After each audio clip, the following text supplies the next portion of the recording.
is Monday, April 26th, 2021. Welcome into DIRTRACKR Daily. I'm Justin Fiedler. Today we are talking Outlaws and Big Blocks at Bristol, the late models at Richmond, USAC in Pennsylvania, and more, so let's get right to it.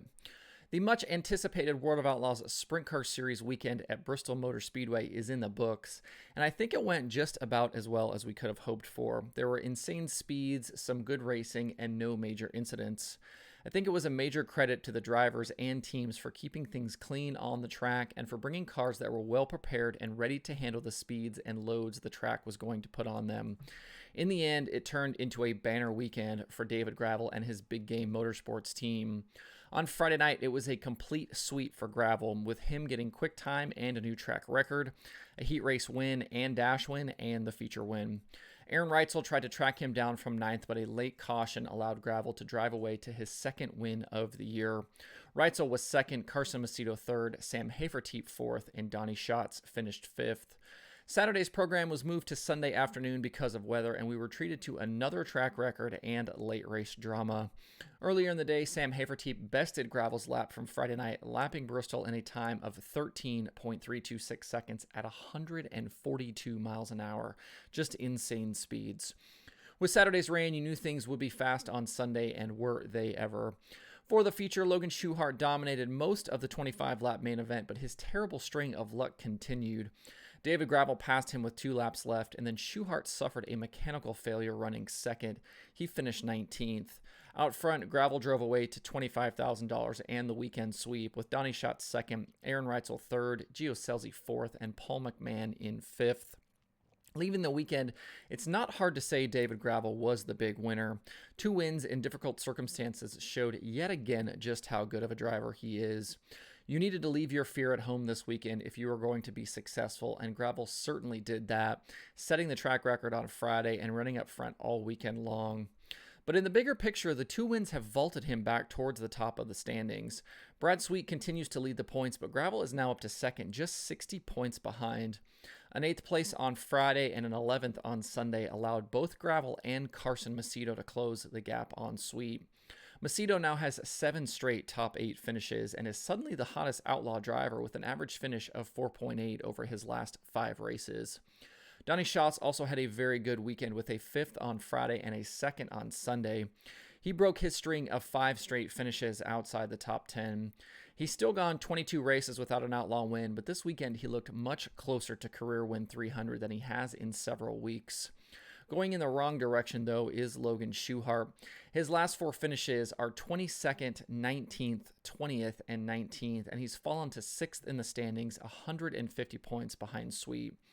Friday night, he lost the left side wing panel and was forced to park the 1S, followed by the engine issue on Sunday. Shoehart hasn't had a stretch like this in several seasons, and with so many guys doing well this year, it will be a tough hole to climb out of if he's going to contend for the title. The other driver who has lost ground is Sheldon Hoddenshield. He'd gone 8 straight races finishing inside the top 5, but since Hobstadt has 3 finishes outside the top 10 and has dropped to 4th in the standings after being as high as 2nd. The good thing for these guys, though, is it's a short turnaround this week. The Outlaws are back Thursday night at Jacksonville before heading to the revamped I-70 on Friday and Saturday. We'll have more on those races later in the week. Joining the Outlaws at Bristol over the weekend was the Super DIRTCar Series, and just like with the Outlaws, we saw a weekend sweep of the feature events. On Friday night, Stuart Friesen was the victim of a poor redraw, but it didn't matter. He drove up from 8th to grab the $10,000 win over Tyler Dipple, Matt Williamson, Tim Sears, and Mike Mahaney. On Sunday, Friesen battled with pole sitter Mahaney through much of the 40-lapper, but power steering issues for Mahaney's 35 were too much to overcome. Friesen took over the lead past halfway, and he drove away to another $10,000 win and the weekend sweep. Demetrius Drelos finished 2nd, Max McLaughlin was 3rd, Mahaney faded to 4th, and Ryan Watt was 5th.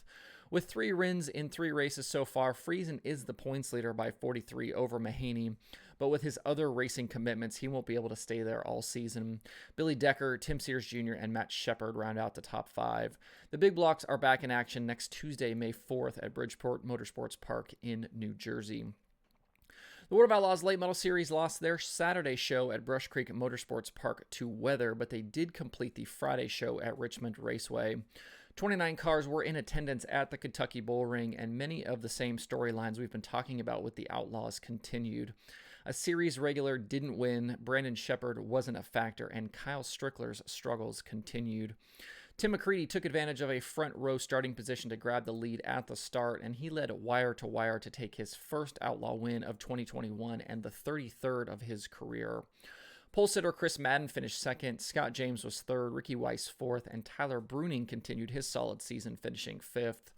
While not a terrible result finishing ninth, Bishop was yet again not towards the front. He maintains the series points lead, but he hasn't won an official Outlaw feature since September 26th of last year at Thunder Mountain Speedway. An early season points leader Kyle Strickler's slide continued.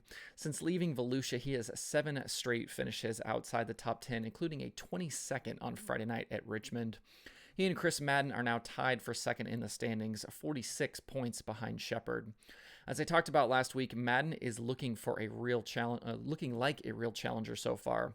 His second place finish made it 4 straight top 6 finishes for Smokey, and he's marched right through the field. He has the best average finish in the series over the previous 5 races at 6.4.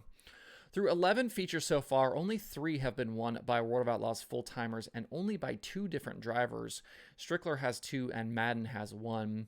The Outlaws continue their season Friday and Saturday at Boone Speedway in Iowa. It was a busy weekend in Pennsylvania for the USAC National Sprint Cars, which started last Thursday night with Brady Bacon's win at Grandview Speedway. Friday night at Big Diamond Speedway, we saw a first-time series winner in Tanner Thorson. He got by pole sitter Jake Swanson with 11 laps left and drove away to his first win in just his 13th career series start. Swanson finished second, Kevin Thomas Jr. was third, Brady Bacon was fourth, and CJ Leary was fifth.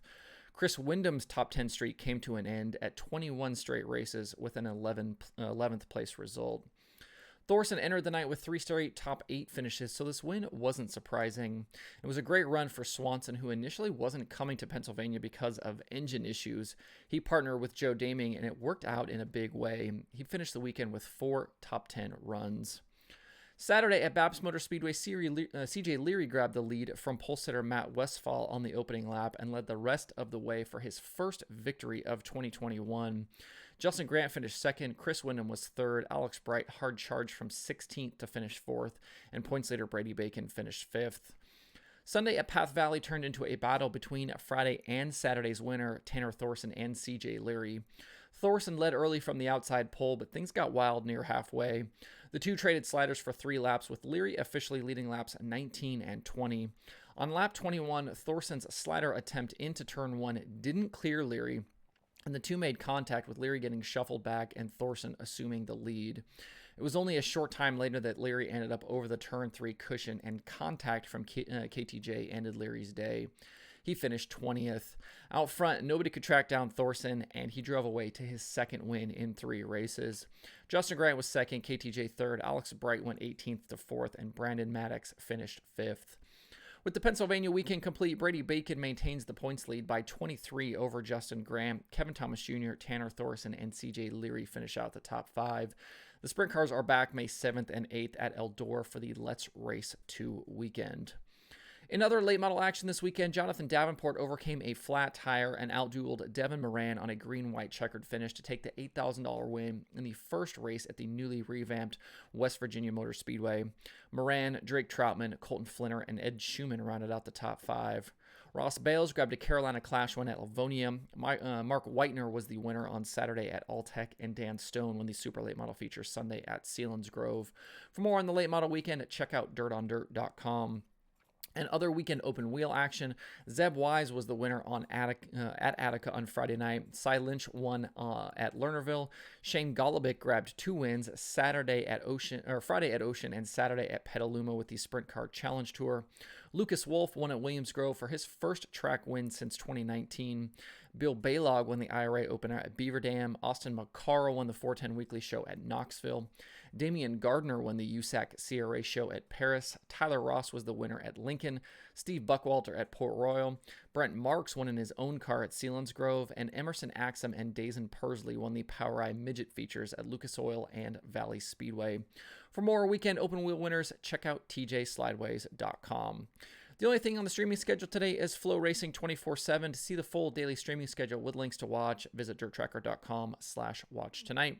That's it for the show today. Hope everybody has a good Monday. If you have thoughts about the topics on today's show, you can leave them in the comments below or tweet at me. You can find DIRTRACKR Daily where you get podcasts, plus YouTube and Facebook. If you like what I'm doing, please subscribe and leave a review. You can email the show at info@DIRTRACKR.com. I do check those every single day. You can follow DIRTRACKR on Twitter, Instagram, Facebook, and TikTok at DIRTRACKR. And you can check out the website for all kinds of cool dirt racing stuff by visiting DIRTRACKR.com. Thanks everybody for tuning in. We'll see you tomorrow for more DIRTRACKR Daily.